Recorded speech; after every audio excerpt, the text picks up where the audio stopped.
राम और कृष्ण के बगैर, शंकर के बगैर भारत का पत्ता भी नहीं हिल सकता है। हमने इसे अपने जीवन पद्धति का हिस्सा माना है और इसीलिए हो सकता है कि डॉक्टर लोहिया के वर्तमान के चेले न मानते हो, लेकिन डॉक्टर लोहिया ने एक बात कही थी। एक बार उनसे पूछा गया था, भारत जब आजाद हुआ, आजाद भारत के अंदर डॉक्टर लोहिया प्रखर समाजवादी थे।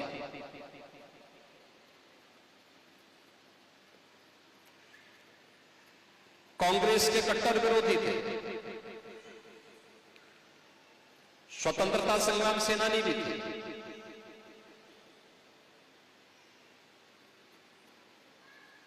आजादी के बाद दुनिया के अंदर आशंका उठाई जा रही थी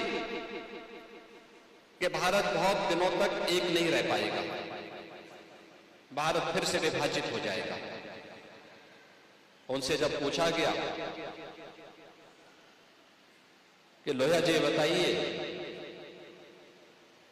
भारत कब तक एक रहेगा और क्या भारत एक रह पाएगा?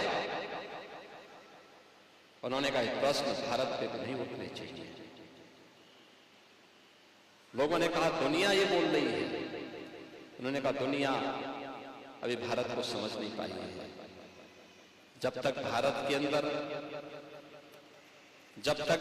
अंदर राम, कृष्ण और भगवान शंकर की पूजा होती है, वो रहेगी, तब तक भारत का कोई बाल बांका नहीं करता है।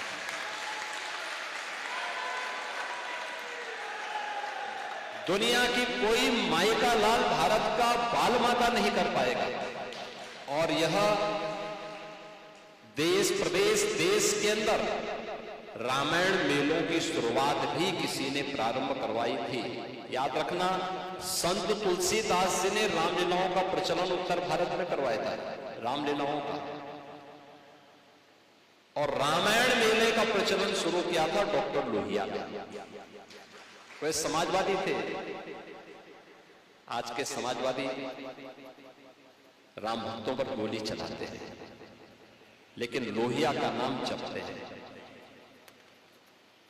मैंने इसीलिए कहा ना, जब व्यक्ति का आचार और विचार में समन्वय नहीं होता है तो उसकी दुर्गति होती है।